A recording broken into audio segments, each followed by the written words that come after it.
Esta mañana Íñigo Errejón ha acudido a los desayunos de Televisión Española y para criticar el PIN parental ha efectuado la siguiente reflexión sobre la idea de libertad. Escuchémosle. Creo que es peligroso ese camino por el cual algunos exigen sistemáticamente su derecho a irse de la sociedad. Y en ese hay un geógrafo francés, Christophe Guilly, que escribió un libro que se llama No sociedad, el fin de la clase media occidental, que en realidad describe un proceso como de separatismo de los ricos. Los ricos abjuran de la sociedad y entonces cada vez más dicen, yo tengo derecho a... Porque después de eso es que vendrá el veto fiscal, y después del veto fiscal vendrá el jurídico sobre cosas que no les gusten. La libertad no es que cada uno se pueda encerrar en su caverna, la libertad es que tengamos normas comunes para vivir juntos. Mi propósito en este vídeo no es reflexionar sobre el PIN parental, eso ya he tenido ocasión de hacerlo en otros vídeos que podréis encontrar en la pestaña de etiquetas, sino reflexionar sobre el concepto de libertad que transmite Íñigo Errejón. En particular, lo que dice Errejón es que la libertad no es que cada uno se pueda encerrar en su caverna, la libertad es que tengamos normas comunes para vivir juntos.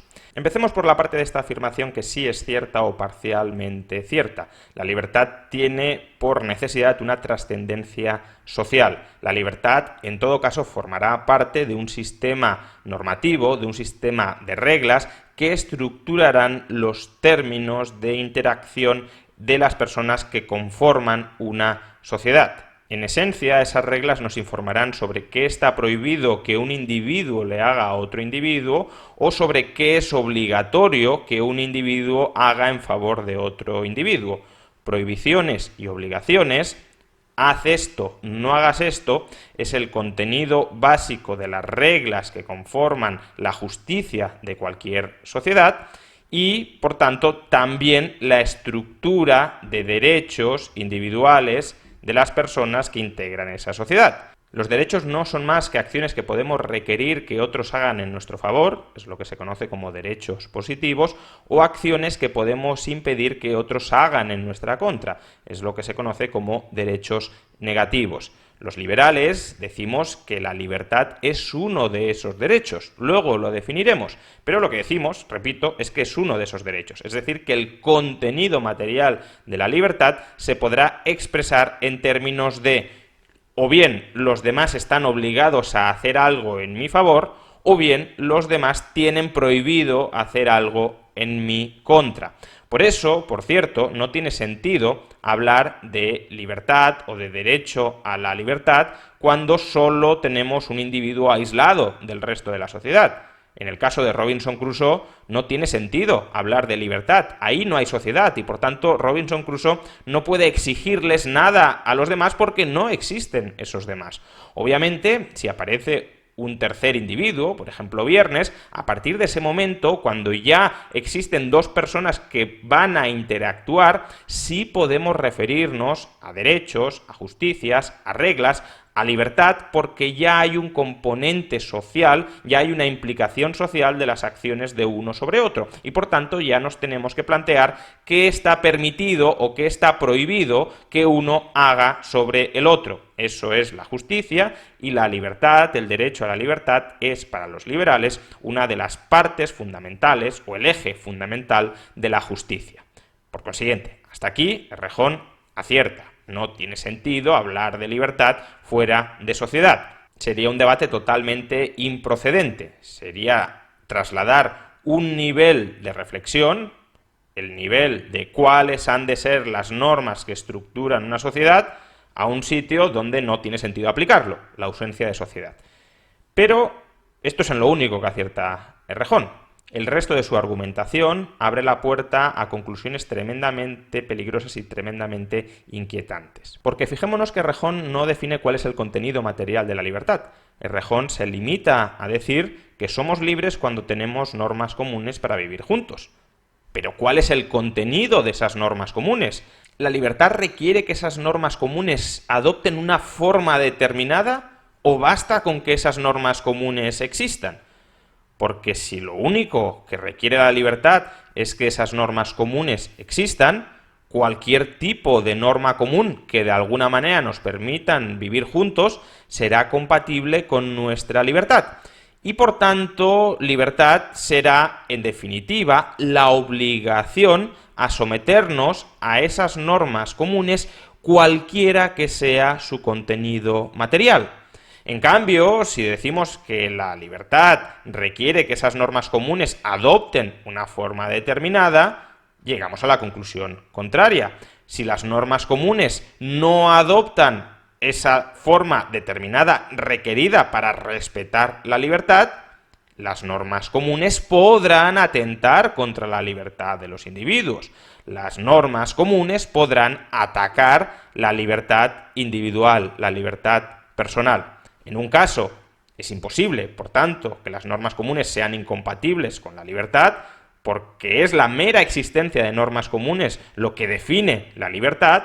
En el otro caso, las normas comunes, por supuesto, podrán atacar la libertad individual si no adoptan una forma determinada. ¿Y cuál es la forma específica que, de acuerdo con los liberales, han de adoptar las normas comunes para ser respetuosas con la libertad de los individuos, para ser respetuosas con el derecho de libertad de los individuos? O dicho de otra manera, ¿cuál es el contenido material del derecho a la libertad de los individuos? Pues en esencia, los liberales lo que decimos es que la libertad requiere el respeto recíproco a los proyectos de vida, a los planes de acción de cada individuo. El vive y deja vivir, o te dejo vivir a cambio de que tú me dejes vivir. Y por tanto, la libertad se estructura en forma de un derecho de no interferencia, de un derecho negativo. Yo puedo prohibirte a ti que me hagas cosas que yo no quiero que me hagas, a cambio, obviamente, de que tú puedes prohibirme a mí que yo te haga cosas que tú no quieras que yo te haga. Por tanto, el derecho a la libertad es un derecho a la no interferencia, un derecho a que nos dejen en paz, un derecho a que no nos pisoteen, un derecho a seguir nuestro propio camino siempre que ese camino no entorpezca el camino que también están siguiendo otras personas. La libertad, por tanto, es un derecho a la autonomía personal, a la inatacable autonomía personal. Esto no significa, por cierto, como da a entender Errejón, que la libertad implique encerrarnos en nuestra caverna. La libertad implica que si lo queremos, tenemos el derecho a encerrarnos en nuestra caverna sin que los demás utilicen la fuerza, utilicen la violencia para sacarnos de ella. Pero obviamente que tengamos la posibilidad de hacer algo, que tengamos el derecho a hacer algo, no significa que vayamos a hacerlo. La libertad tanto permite encerrarnos en nuestra cueva, en nuestra caverna, como permite cooperar con otras personas. Eso sí, fijémonos que en la medida en que no estamos obligados a cooperar con otras personas, es decir, en la medida en que tenemos la opción de no cooperar o de cooperar, el derecho a la libertad va a requerir que para cooperar demos nuestro consentimiento. Y por tanto, cuando una determinada parte considera que una relación, una cooperación, una interacción social la perjudica, la daña, va en detrimento de su concepción del bien particular, del bien común o de sus propios intereses, esa parte tiene pleno derecho a no dar el consentimiento a esa relación, a esa interacción, a esa cooperación y, por tanto, a vetar esa relación, interacción o cooperación. Es decir, tiene pleno derecho a encerrarse en su caverna. O, en otras palabras, tiene pleno derecho a decir que no. Tiene pleno derecho a decir yo esta relación entre dos personas, entre mí y entre otra persona, no la acepto en estos términos. Y por tanto, si yo no te doy mi consentimiento, mi derecho de libertad me protege frente a aquello que tú quieras obligarme a hacer. Tú no puedes obligarme a hacer aquello que yo no quiero hacer, de la misma manera que yo no puedo obligarte a hacer aquello que tú no quieres hacer. O consentimos mutuamente, o llegamos a un acuerdo que ambas partes juzguemos mutuamente beneficioso, o cada parte sí se encierra en su caverna, es decir, cada parte sigue su camino sin entrometerse en el camino del otro. Efectuadas estas aclaraciones, escuchemos nuevamente la frase de Errejón. La libertad no es que cada uno se pueda encerrar en su caverna, la libertad es que tengamos normas comunes para vivir juntos. No, te equivocas. Libertad es que ese conjunto de normas comunes que nos permiten vivir juntos no me prohíban integrar los grupos que quiero integrar y tampoco me obliguen a integrar los grupos que no quiero integrar. Es lo que se conoce como libertad de asociación.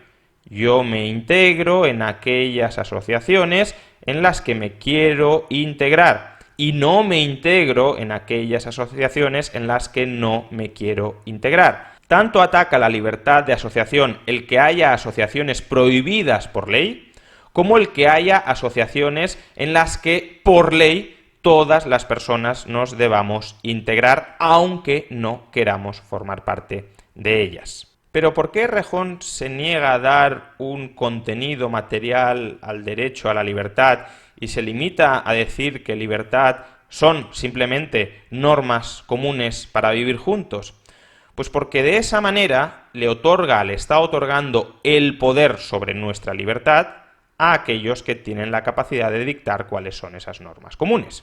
Si somos libres por el mero hecho de tener un sistema de normas comunes que nos permiten vivir juntos, nuestra libertad se respetará siempre que existan esas normas comunes y con independencia de cuál sea el contenido de esas normas comunes. Por tanto, nadie se podrá quejar de que su libertad individual está siendo atacada, está siendo socavada, en tanto en cuanto viva en una sociedad con normas comunes, aunque esas normas comunes sean tremendamente represivas de la libertad tal como la hemos definido antes, es decir, tremendamente represiva de la autonomía individual para perseguir nuestros propios proyectos de vida sin interferencia de otras personas.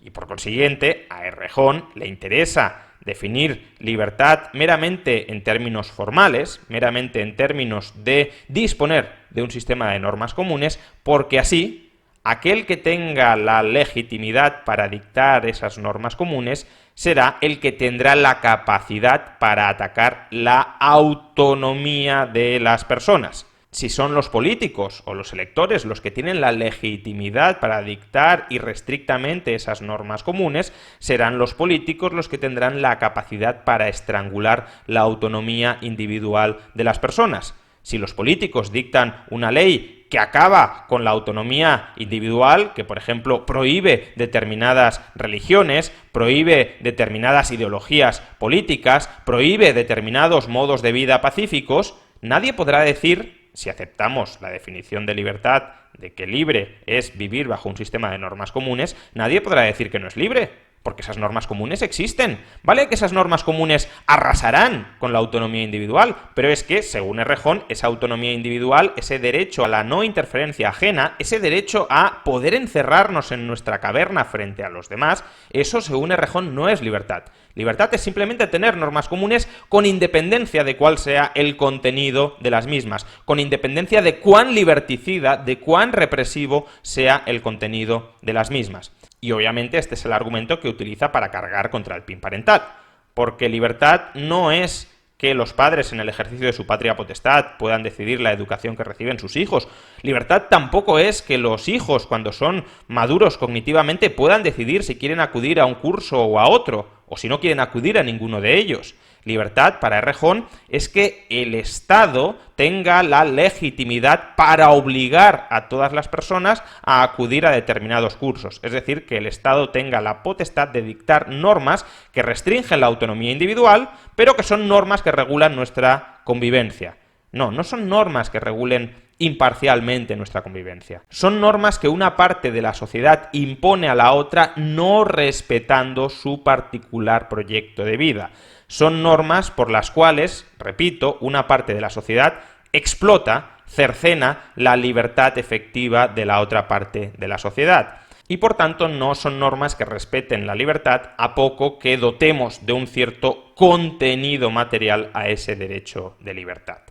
En definitiva, en estos pocos segundos de intervención de Errejón, lo que ha intentado hacer es redefinir libertad como la obligación de los ciudadanos a someternos no a unas leyes encaminadas a respetar la libertad de otras personas, no a unas leyes encaminadas a respetar la autonomía individual de otras personas, sino a someternos a la ley cualquiera que sea esa ley. O más bien, por tanto, a someternos a los mandatos que nos dicten arbitrariamente los políticos con independencia de cuál sea el contenido de esos mandatos. Ha intentado redefinir libertad como servidumbre, porque servidumbre es estar obligados a someternos a los caprichos de un tercero, renunciando a cualquier derecho individual de no interferencia, de autonomía frente a ese tercero.